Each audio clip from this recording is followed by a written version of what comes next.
So I guess I'll start with you to be a bit proactive. We're getting to the cocktail part at the end. Suddenly you see this sign, and I tell you the words radioactivity, radiation. What do you feel? What are your first associations? I don't suppose anything good. More thinking fear of the unknown, so to say. And I think it's quite reasonable, of course, because if we think about the associations that we could have with this, what comes to mind is the highly successful series of 2019 based on true events, Chernobyl, and truly a disastrous event in our humankind history. Or if you go even more into the past, you could think about this. So truly, radiation, it can be seen from a very dangerous perspective. And we need to really think how we protect ourselves, and we have a whole field in the world dedicated to that, radiation protection. But that is not the story today. What I want to get across for you today is more about, is there a good side of radiation? Can we use it for good? And to draw some parallels, how it could work, simple example, forest fires. Again, fire, a destructive force. But if you take it in a more controlled manner, it's the warm evening at your cozy apartment on Sunday, warm coffee and everything. If we go more into the medical aspects of this creature right here, cone snail, it proves to be poisonous to a lot of animals and could be also lethal to humans. But what scientists have found, if you take this poison and extract some chemicals out of it, you can actually provide medicine that we can use for relieving pain, or for the future they even propose treating epilepsy, treating Alzheimer's disease and Parkinson's disease. So getting back to radiation, so what could be this good side of radiation? And believe me, I was skeptical at first when I would have been asked this question when I just started my studies in medical physics and medical device engineering. Because whenever I was talking with my mom about this, it was like, yeah, I know, it's like a quite wide field, and whatever I will do in the future with it, I will never work with radiation. And truly, life proved me wrong on this one. Most of my professional career has been exactly working with radiation, and now that I'm back more into research as a scientist, it's, again, the same field. And even after all these years, I'm still not glowing, as you can see. The common misconception, I guess, we also could have about radiation. So truly, what I want to show you today is that there's this good side of radiation if we have the control over it, if we have it in controlled amounts and we use it for good. Because truly, of course, you do remember throughout the whole presentation and the talk that, of course, like I said, radiation can be dangerous. The trick is to use it with the minimum risk for the maximum benefit. And to start it off, it was a course that I attended last year, and it was a very good quote. I will rephrase it a bit for today. It is more of, if you have a radiation beam that has the right radiation type, so to say, right energy, right intensity, what we could do for you, we could do a better car tire, or we could get more clean drinking water. And what I will focus the most is that we can actually diagnose a disease and treat it with radiation.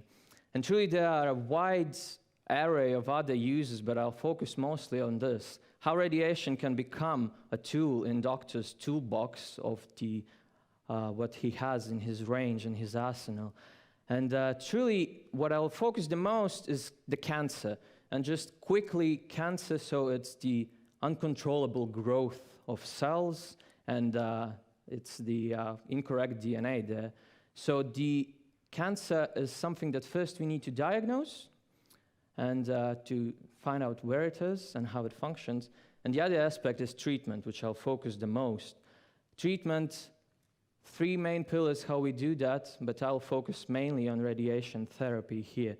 But to sort of see how we ended up where we are now today, a bit quick jump through history, how the big science helped throughout the history for this. And bear in mind, of course, this is coming more from a scientific talker, but I'll truly just get through the concept, how it evolved. So it all started with Röntgen when he, in 1895, he was doing experiments in his lab with a cathode ray tube. He covered it all in black paper. And yet he saw that there's some sort of light, invisible light, escaping through it. And since it was unknown, he called it X-rays. And I think all of you have heard this, and most likely you know a person who had his bones scanned after the bones got broken and things like that. And truly, it got a widespread use across the globe in the medical field. And then he announced this officially to the world in 1996, and 3 days after he announced it, it was already tried for treatment. So what came next is the other word, radioactivity, 1896 again. That proved to be very crucial for both diagnostics and treatment of cancer. And from this, just 2 years later, they found a new element that is naturally radioactive, radium. Again, tried for treatment. So what happened next is the idea, if we have this X-ray tube, what would happen if we take it, rotate it around the patient, acquire images? And essentially, that was answered in a prototype in 1967 when we first created the computed tomography machine. And first image just 4 years later. And essentially now we could see what is happening inside the patient's body without actually cutting it open, so to say. And truly, where has CT, where it is now, where is this technology now? After all these years since its initial discovery and this innovation, now we do 375 million CT scans around the globe each year. And truly, that makes us wonder, do these great innovative minds, do they have this like grandeur in their mind when they first discover it? Because an interesting quote here comes from Heinrich Hertz. He discovered radio waves. And initially when he did it, he said, the radio waves that I discovered, they will have no practical uses. And I think us modern people, we can highly disagree to that whenever we listen to the radio in our car or when we ask for the Wi-Fi password, so to say. And if we go back to this, so how it followed up after this, some key aspects here, that comes under suspicious name, I guess, for some, the antimatter. And I'm talking here the scientific reality, not just science fiction depicted like in Angels and Demons. It was found that there's this antiparticle for electron, positron, and soon physicists realized by its interactions with the normal matter, we could identify where it happens, where it interacts, and that was an idea to use for medicine, again.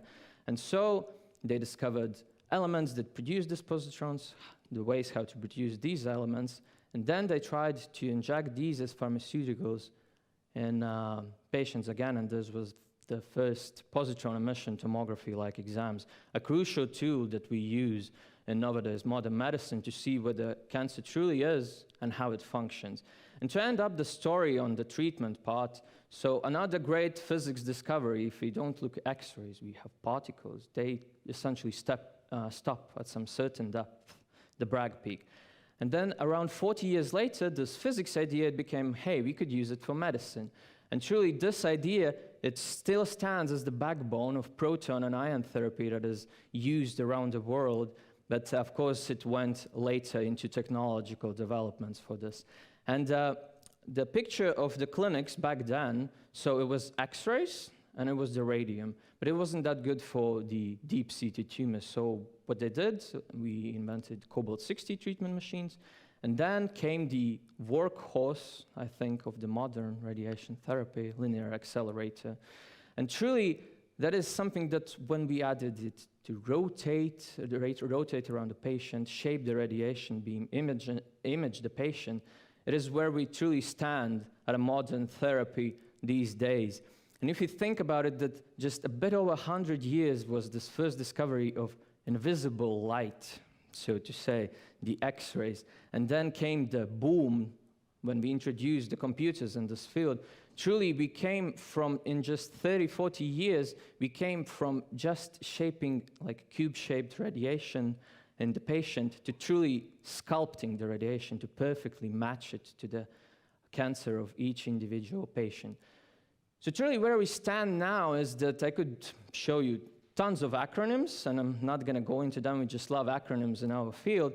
And it's truly to give you the idea how much we've evolved, how much technological advancements are here with all this. And truly it all can be summed up, if you go back to this machine, about accuracy, precision, and minimization. Accuracy, how we shape it like a perfect sculpture, as far as the laws of physics allow us. Precision, to deliver this perfect, so to say, radiation sculpture, what it needs to be.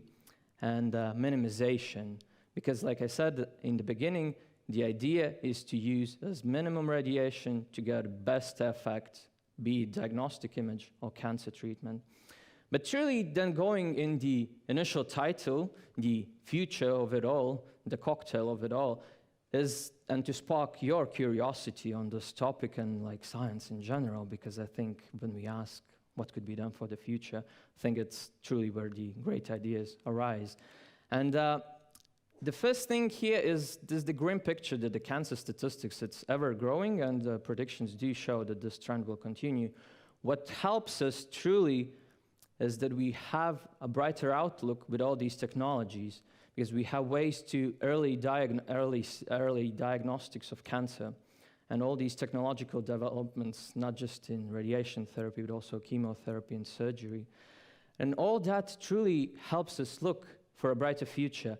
And here comes actually what we're trying now to do, comes from the Man versus the Wild, very inspirational quote: improvise, adapt, and overcome. Of course, improvisation, that's more from the innovation part, but adapt and overcome, that's truly what we're doing. We're changing a bit the paradigm, because usually how we do the treatment, we take image of a patient, and we do our radiation on that, how it will look like, and then we just check if the patient is the same each day as that first initial image for 20, 30 days. And let's be realistic, of course, it can't happen. And we have, of course, devices to ensure this. We have imaging and everything. But truly what we are changing now is, since the patient is changing day to day, let's adapt the radiation to it itself. Let's change the radiation day to day. And that is the adaptive therapy, kind of like personalized medicine approach, where we truly change it each day, and that is truly a big help from all the computing power that we've uncovered last years, and artificial intelligence solutions. But going back to the three pillars, so physics, biology, and technology. So physics, our physics understanding, it has grown tremendously over the years, the way how radiation interacts with the human body. And truly, we've developed algorithms that truly can tell us exactly how the radiation will act in the human body. But this knowledge also gives us opportunities to look forward, because if you remember some names from physics, photons, X-rays, electrons, protons, carbon ions, these are things that are here in the clinical practice. What we're looking for the future is truly changing the radiation type here. And we could use, if you look at the periodical table, let's use helium ions, let's use oxygen ions, let's use neon ions. That's all a research still going on. If we move on to the right energy, we could take electrons, increase the energy tenfold, deliver that. It's a completely different story from what we're doing now. And here we could also add magnets and focus that, and that would essentially act like when you take a magnifying glass with light and try to burn a hole in the paper. And right intensity, so there we are trying to change the paradigm, because usually we're delivering radiation in scale of minutes. But the idea is to deliver it in a single zap, in a scale of milliseconds. And that changes the biological effects of all of this. So going into biology aspect of this all, so truly to treat a cancer, we must understand it. And our knowledge and our technologies for functional imaging, they have developed tremendous new ways how to do it, because now we could answer for questions like, this part of the cancer seems more aggressive, maybe we should give more radiation there.